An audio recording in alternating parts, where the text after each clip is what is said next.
HighBridge, a division of Recorded Books, presents The Electrifying Fall of Rainbow City, Spectacle and Assassination at the 1901 World's Fair, by Margaret Creighton. Read by Callie Beaulieu. Prologue, 1901. It was closing in on dusk that November day when people in the stadium, who had been shivering in the cold, were finally rewarded with a show. They could see movement in the shadows, gray shapes in the gray light, and soon they could make out the animals. 3 small elephants moved into the chasm of the arena, and, with them, a giant hulk. He was the one they waited for. Jumbo 2, the largest mammal in captivity. The spectators stilled as the big elephant came to a stop. He ran his trunk lightly around the smaller animals, toying with them. The crowd quieted further when Jumbo's owner, a big, mustached man with the moniker of the Animal King, stepped forward. In his tailored English, the king recounted Jumbo's history, from his decorated army career in India to his long Atlantic crossing. He spoke of the elephant's hard life at the Pan American Exposition, which had just closed. Jumbo had been at the fair only a few months, the king explained, but it was clear he would never adjust to show business. He was disobedient and had a temper. Although he had not killed anyone, he might do so at any time. He must be destroyed. The elephant's quiet presence may have unnerved some of the audience, and his playful attentions to the smaller animals may have stirred some doubt. But no one left. They wanted to see the old war veteran electrocuted. The shock would be delivered by voltage from Niagara Falls, 26 miles away. If the onlookers had been to the big Buffalo Exposition at all over the previous 6 months, they would know how apt this moment was as an end to the fair. The Pan American Exposition had been all about electricity. The most talked-about building was the electric tower, which, in homage to its wondrous source of power, gushed out a miniature waterfall. Electricity ran the fair's generators and transported guests via street railways. Its alternating current turned on thousands and thousands of tiny lights at night, sending visitors into raptures. For some, then, it was fitting that Jumbo 2 be shocked to death.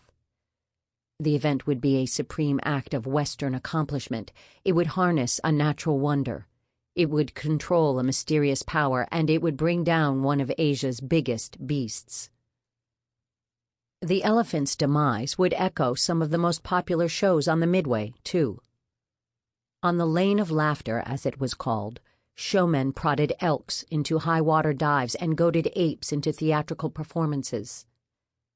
The Animal King himself had shipped a veritable ark to Buffalo.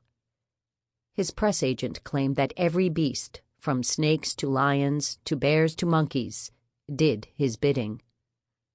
Before him, the agent asserted, animals cower.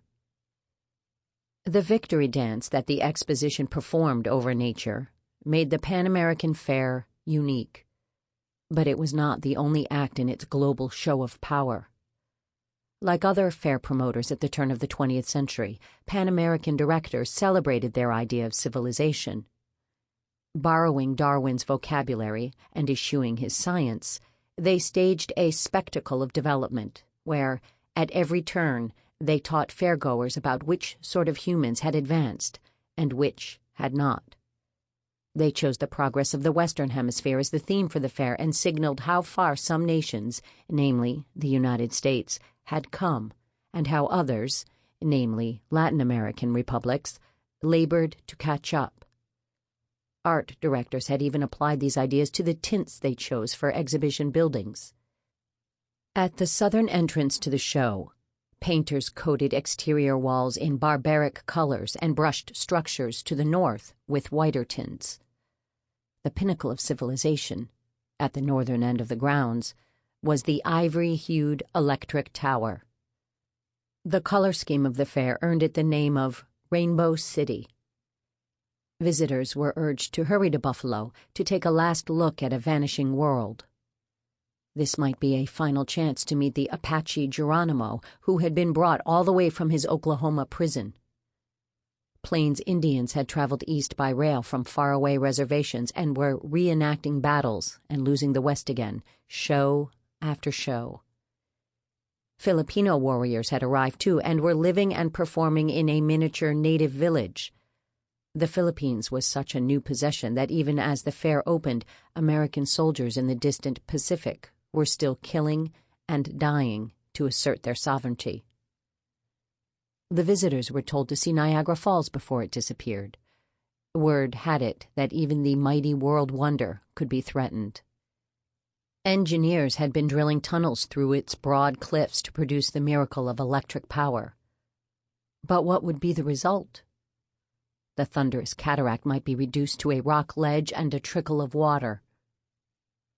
And seeing Jumbo, too, the big elephant, was a must.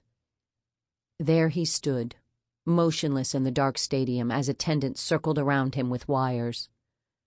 One man in the crowd thought he looked like a grand piano, the way his legs were sprawled and tied.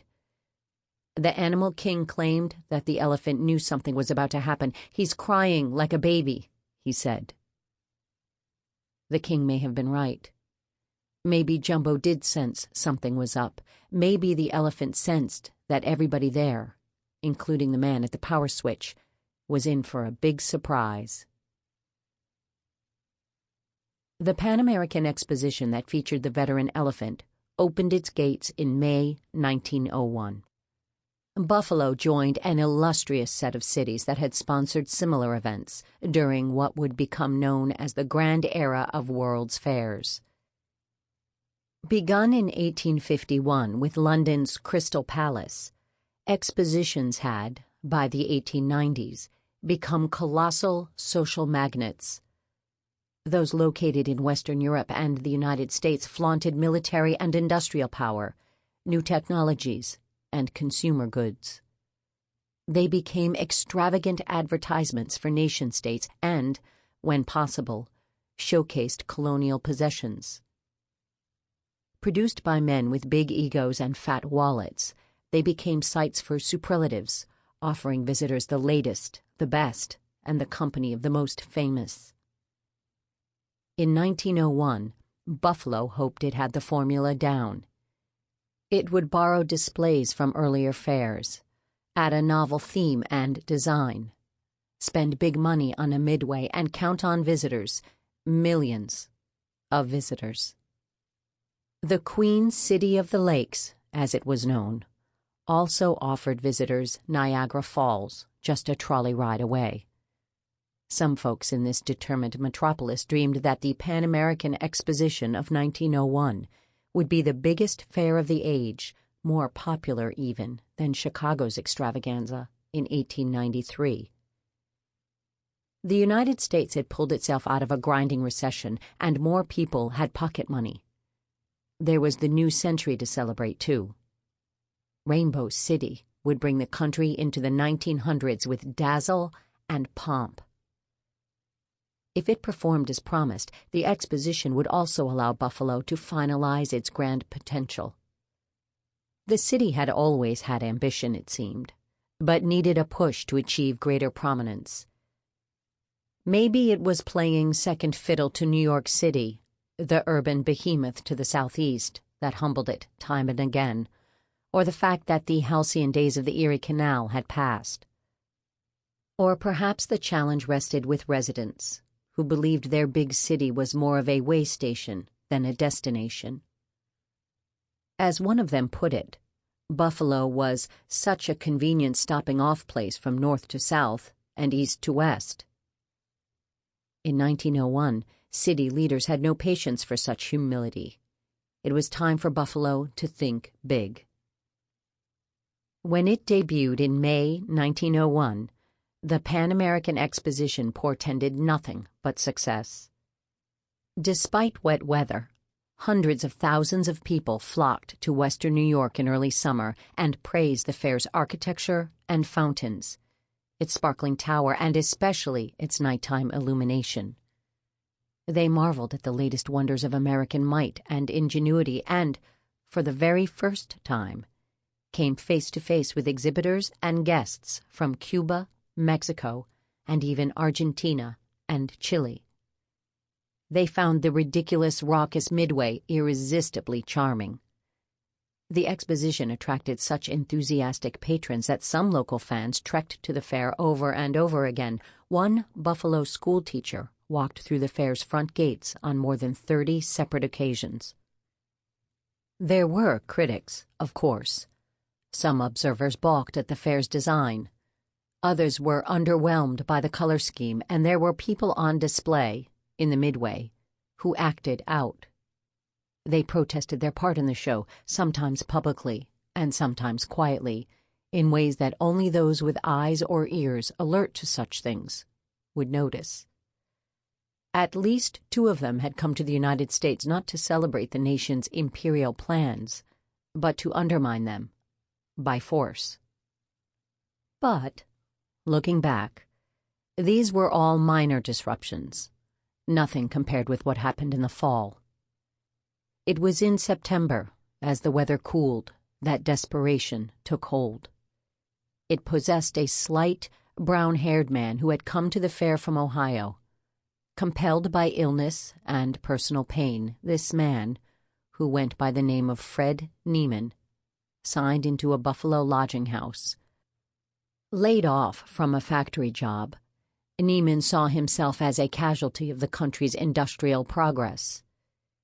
Too few people in America were wealthy, he thought, and too many were poor. He also hated the country's recent push for empire. Unlike millions of others who held these beliefs and protested them with their votes, Neiman was succumbing to a compulsion to do more. He focused his mind, his increasingly sick mind, on the American president. In September 1901, he began to stalk him. Later on that fall, others at the fair, acting out more personally, hoped to take limelight instead of a life. One of them was a middle-aged woman named Annie Edson Taylor. As desperate as Neiman, but dangerous in a different way, Taylor shipped an enormous barrel from her home in Bay City, Michigan, to Niagara Falls. The big cask, she hoped, was her ticket out of poverty. She planned to use it to carry her over the cataract and dazzle exposition crowds. The odds were not in her favor. Nobody had ever survived such a descent. Annie Taylor was a big woman, thick-bodied and tall. Ace Piedi Diana Senda, also known as Alice Senda, and most famously as Chiquita, was just the opposite. At just over 2 feet tall, the 23-year-old Mexican was touted as the tiniest woman in the world. She was not only a Midway moneymaker, she had been crowned mascot of the exposition. One day in late October, though, her English manager, the same Animal King who owned Jumbo too, said he heard cries from her quarters and found her gone. Making up a story, he told people that she had been kidnapped. Finally, there was the elephant. Problems started, officials said, when Jumbo began acting up in October. The heavily chained animal became obstreperous, and not long afterward the Animal King, still reeling from Chiquita's disappearance, made the decision to try to kill him. These events, magnitudes apart in notoriety and impact, were carried out in very different ways, from disobedience to near suicide, to escape, to murder. Some acts were repugnant, others praiseworthy. 2 of the actors may have been mad, 2 others simply pushing for freedom, one step at a time. All of them, though, big and small, offered a rebuttal to the grand exposition. They turned the fair, with its chest-thumping displays of sovereignty over people, animals, and the earth itself, into a shocking new show. The fair would indeed bring Buffalo onto the international stage, but in an astonishing manner. It would herald the new century, but not in the way anyone expected. Chapter 1. Rainbow City. 1. Selling buffalo. Well before there was a fall season in 1901, there was, of course, a spring. In the springtime, nobody in Buffalo knew the name of the brown-haired man, or the big woman, or the little one, or the name of the elephant. In their innocence, they were simply optimistic, even giddy, looking ahead to hosting one of the biggest shows on earth. They had a hard act to follow, though, and they knew it. For all their eagerness, in fact, exposition organizers could not escape the name of another city, Chicago. From the day the Pan American Fair was conceived in 1895 to the year it was supposed to start in 1899 to the day it really began in May 1901, Chicago's Columbian Exposition stood over them like a beacon and a taunt. There had been other big fairs, of course, London's Crystal Palace and Philadelphia's Centennial, both decades earlier. And in 1900, Paris's Exposition Universelle had launched the new century. But Chicago's World's Fair in 1893 had been an indisputable triumph, and Buffalo's leaders dreamed that they might match Chicago's numbers, or its style and beauty, or at least be compared to Chicago in a laudatory way. It wasn't as though the White City, as Chicago's exposition was known, had gone off perfectly. One of its chief architects had died before the plans had been realized, and the fair had opened unfinished. Then, at the very end of the exposition's run, the city's mayor had been shot and killed. To make the scene more desolate, a serial murderer had operated at the perimeter of the grounds. Chicago's fair proved to be a lot bigger than these sad events, however, and it garnered unprecedented praise.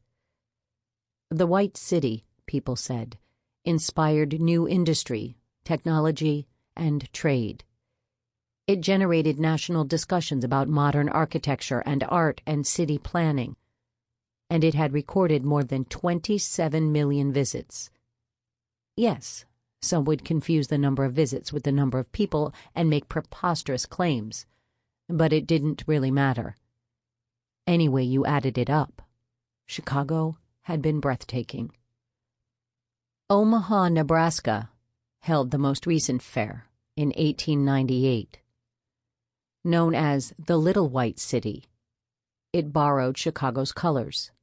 In fact, Omaha might have used an even more dazzling tint for, according to Harper's Weekly, its neoclassical buildings, another nod to Chicago, were shockingly white. The magazine reported that men and women stood stupefied at the entrance of the Grand Court, blinded as they would have been by a flash of lightning. The Little White City was a small fair, drawing close to 3 million admissions. But it had been held during the Spanish-American War, when potential tourists were distracted, and it still had paid dividends of 92.5% to its stockholders. Beat that, Buffalo. One night late in January 1899, 40 Buffalo businessmen sat down at tables covered in linen and crystal, put roses in their lapels, and gathered for a do-or-die banquet. They had nursed the idea of a Pan American Exposition for several years, at least since the Atlanta Exposition in 1895. But it was now time to give it up or go forward. Adding urgency to the occasion was the fact that Detroit also had hopes for a Cadillac Exposition and expected to raise $500,000 within the week. If Buffalo wasn't able to stop the Michiganders and go to Washington with a strong show of support, the Detroit Boomers would have their show, and Buffalo would slide back into its daily humdrum. At that moment, a genial, philanthropic iron manufacturer named Frank Baird, an organizer of the banquet, came up with a plan. He would encourage one exuberant citizen to stand and, in a grand gesture, pledge money to buy stock in the fair. Others, stirred by manly honor and civic duty, would leap to their feet and do the same. The thing, Baird predicted, would take off like wildfire. And it did. In less than 4 hours, rich men stoked with enthusiasm pledged almost $500,000. A week later, the group met at the exclusive Ellicott Club for a smoker, listened to a regimental band play a march, lit 300 clay pipes, and cheered the fact that their fellow citizens had responded in kind. They had promises of more than $1 million. Most of the funds came from wealthy men, to be sure, but newsboys, firemen, artisans, laundrymen, butchers, and factory laborers invested money too. The Polish community chipped in. The police chief put in $100. A 3-year-old girl named Esther Wedekind sent in a bag of pennies. Buffalonians pinched themselves. The slumbering city, as one exultant resident put it, woke up. Another claimed the city was newly discovered. A third insisted that people seemed to be holding their heads higher. Mayor Conrad Deal, an earnest, hard-working physician, was beside himself. As he arrived at the smoker, he declared it was a hot time in the new town. Deal, who had backed the exposition idea since taking office, told the assembled men that city children had been following him on the streets all week, saying, "There goes Pan American." After he made a toast with a stein of beer to the success of the fair, men shouted and waved their pipes. A few days later, 25 of these men, resplendent in fur coats and huffing against the cold, waved goodbye to the mayor and boarded an overnight train to Washington. They carried with them not only the news that almost $1.2 million had been invested in the fair, but also what they hoped was a winning idea. The Pan American Exposition would honor the progress of the Western Hemisphere. It would appeal to empire builders by drawing on the Monroe Doctrine. No Old World countries would be permitted to install formal exhibits. Latin American republics, which would be encouraged to sponsor exhibits, could show Northerners something of their cultural achievements. But above all, they could demonstrate that they were ready to do business with the United States. The Buffalo delegation expected the President and Congress, not to mention investors, to salivate over the idea of new resources and new markets. In extending invitations to Latin American countries that the United States had recently fought, annexed, or assumed some control over, exposition promoters might naturally expect some resistance. But, as one commentator put it, the fair would send a message that, as of now, their gigantic northern neighbor is a comrade and friend. Furthermore, another observer commented the fair would help Latin American republics come to know our flag better, and to know it would be to love it, for it represents all that is highest in human government and human civilization. The fur-coated Buffalonians not only hoped to sell their grand theme, they also wanted to sell their hometown. As modest as they had been 2 weeks earlier in each other's company, they now needed to puff out their chests. They had to remind legislators that the Queen City, boasting 370,000 people, was the 8th biggest municipality in the country. The port of Buffalo was one of the most active shipping centers in the world, with traffic exceeding even that of the Suez Canal. The city was a miracle of electrical power, having tapped Niagara Falls for trend-setting streetlights and the country's first electric streetcars. People could easily get to Buffalo, too, on the numerous trains that spiderwebbed through the region. More than half of all Americans, 38 million people, could reach the city in a long day's journey or less. Throw in Canada, and 45 million people could get there in an overnight train. No other place in the hemisphere could claim that.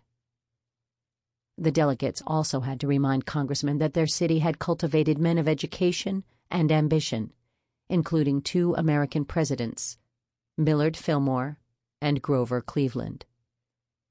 Its businessmen had made lots of money too, first in the Erie Canal boom, and then in the railroads. Situated as they were at the very eastern end of Lake Erie and edged by the Niagara River, Erie County capitalists had lived a middleman's dream, exchanging western boatlands for eastern train loads. The grain elevators that towered at the edge of the lake, which helped make Buffalo the greatest grain port in the world, spoke of their success. More recently, investors had started dreaming of steel and were planning big, belching furnaces along the lake. The Washington delegation could also boast that Buffalo was enterprising and modern.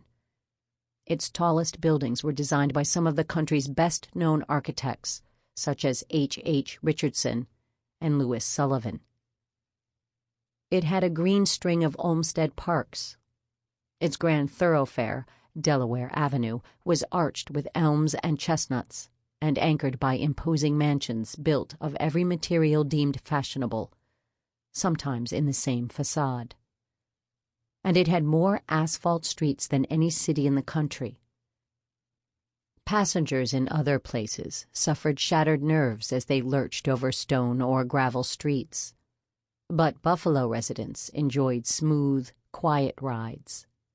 Throw in a turreted insane asylum, another architectural marvel, and a picturesque, Paris-inspired cemetery, and who could deny that Buffalo was a state-of-the-art city? Then there was the climate. The Buffalonians made a special case for the advantages of their climate. They had, they said, enviable summertime temperatures. Industrialist Charles Goodyear went further, telling Congress that Buffalo was the pleasantest place on earth. While the rest of the country sweltered during the summer dog days, Lake Erie fanned cool air over the Queen City. The lake effect, in other words, meant a delicious breeze. Congress liked what it heard. It voted to spend $500,000 on a world-class exhibit. 2. Confidence men. Later on, when the hard days in the fall of 1901 caused people to look back to the beginning, they ignored all the keen, unclouded pride and found sinister signs. Men of the Indian Congress on the Exposition Midway said they should have known. They had seen a death bird. Little Lone Wolf had spotted it. A blackbird about the size of a sparrow with pure white under its wings, sitting on the pole of his father's tepee. Distraught, he told the village. Others caught sight of it and agreed on the bad omen. A chieftain was going to die. There were other signs, too, that things were amiss. The one big animal to die en route to the fair in April was a well-trained and costly buffalo. The same month, bicyclists were horrified to discover a body hanging from one of the exhibition entrances. Another had been thrown from the electric tower. When people learned that these were just dummies staged by exhibition workmen, they were relieved, but not completely. Why would anybody do such a thing? By May 20th, 1901, when the Pan American Exposition shook off its scaffolding and came to life, such unnerving questions had been forgotten. City officials were ready to show the world what could be done with hometown spirit, determination, and local money. Washington had paid for its big exhibit, and New York state government in Albany had pitched in to help put up a permanent building. But Buffalo, on its own, would shoulder the rest.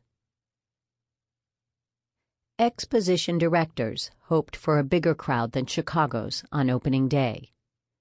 While President McKinley, who was in California with his ailing wife, couldn't deliver a dedication speech, Theodore Roosevelt, the popular vice president and former governor, would do the honors.